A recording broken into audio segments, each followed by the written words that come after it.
Bueno, la lectura fue un poco más extensa, entonces por ese motivo lo hemos decidido dividir en dos partes, y en esta segunda parte queremos explicar un poco acerca de estos capítulos, y empezamos con el capítulo 5, donde Débora y Barak entonan un cántico de victoria. Exaltan el nombre del Señor y lo grande que es su nombre. Asimismo, ellos, si notas, es muy llamativo el que este cántico sea entonado por una mujer, en este caso Débora, que si recordamos en los capítulos anteriores, Débora precisamente fue quien fue esa profetisa que le dijo al pueblo que fuera porque Dios les daría la victoria. Y luego de eso, en el capítulo 6 vemos uno de los grupos o naciones que vivían entre Israel, en la tierra de Canaán, quienes eran los madianitas, y vemos que por un tiempo largo estuvieron atacando y haciendo sufrir a Israel. Les quitaban sus cosechas, su alimento, los tenían literalmente, como lo diríamos informalmente, los tenían acorralados. Entonces, en un momento de desespero, al ver que Israel está muriendo de hambre, entonces en su desespero claman al Señor. Si recuerdas, cuando empezamos a leer el libro de Jueces, entonces notamos estas frases que te dije que tuviéramos muy en cuenta, y es: Dios respondió o Israel clamó. Entonces vemos cómo el Señor vio a un hombre llamado Gedeón, que era el de menos importancia de su casa y de su clan. Pero una vez más vemos cómo Dios no mira o un físico o de dónde tú vienes o tú qué has hecho, sino Él mira un corazón dispuesto. Y vemos en este caso como Gedeón, él escondía el alimento para que no vinieran los madianitas y robaran ese alimento. Entonces Dios se agradó de esto, y viene el ángel de Jehová. Vemos una vez más que el ángel de Jehová, a lo largo de lo que hemos leído, viene en respuesta a Israel. Entonces vemos cómo en este caso se presenta ante Gedeón, ve a un hombre inseguro, quizás vemos con temor, con falta de fe y muy probablemente incrédulo. Y no es que sea algo malo, no, porque nosotros mismos creo que hemos pasado por ese mismo momento donde muchas veces dudamos de lo que Dios nos ha dicho que hagamos. Y vemos luego, después de que presenta su ofrenda, que el Señor le dice: haz lo que yo iré contigo.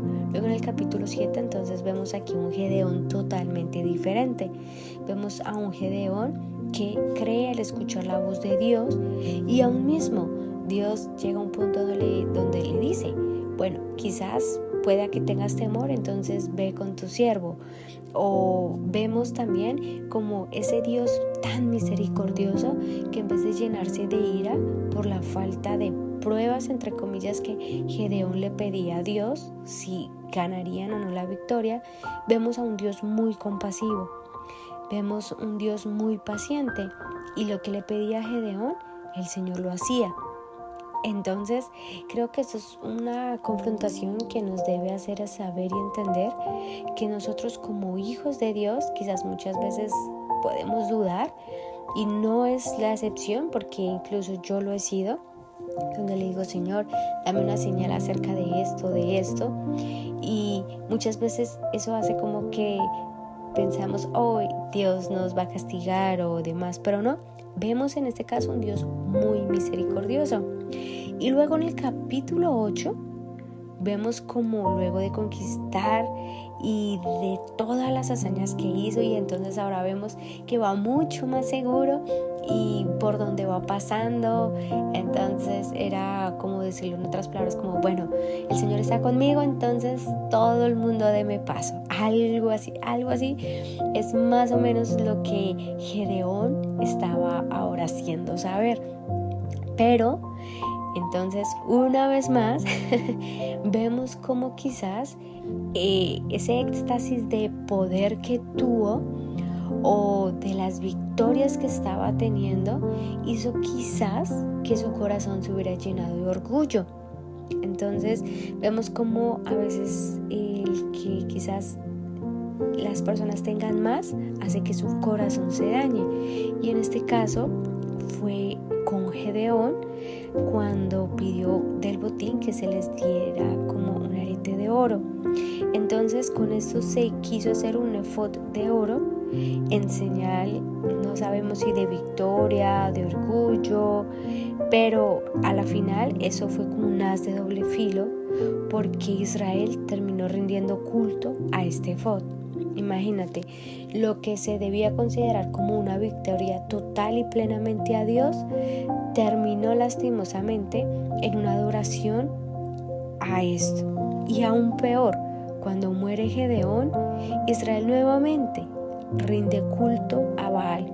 Entonces estamos viendo como una especie de sube y baja, donde llegan al punto más alto de adorar a Dios, de buscar al Señor, pero nuevamente caen.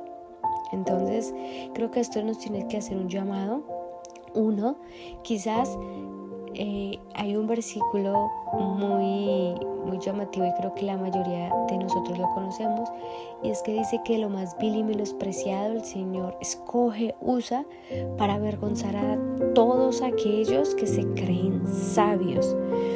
Sin embargo, cuando Dios te usa, Dios te levanta, Dios te bendice, tienes que pedirle, o tenemos más bien que pedirle al Señor que guarde nuestro corazón, para que nuestro corazón no se vaya en pos de nuestro orgullo, haciéndonos creer que lo que quizás hoy tenemos es causa del esfuerzo propio de nosotros. Claro que tiene que haber un esfuerzo, pero siempre la honra y la gloria se la debe llevar Dios, porque todo lo que tú y yo tenemos, si Dios no lo hubiera permitido, ni tú ni yo lo tendríamos. Sea poco o sea mucho, debemos siempre darle la honra al único que la merece, que es Dios, y no permitir que quizás esto sea el día de mañana como una piedra en el talón, una piedra de tropiezo para todos aquellos que nos miran o nos están rodeando día a día y quizás están viendo un tipo de testimonio que no lo veían como al comienzo.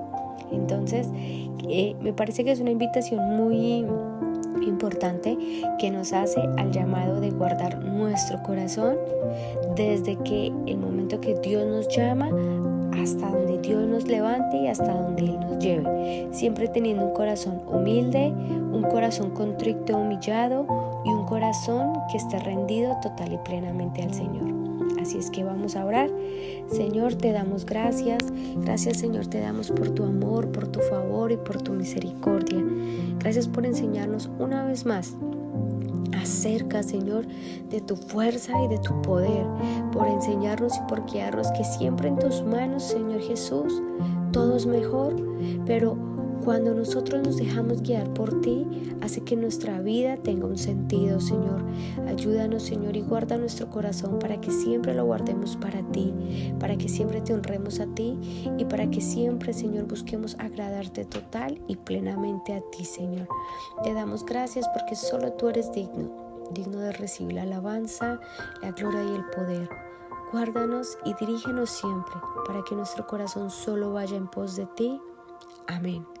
Y bueno, así terminamos este nuevo día.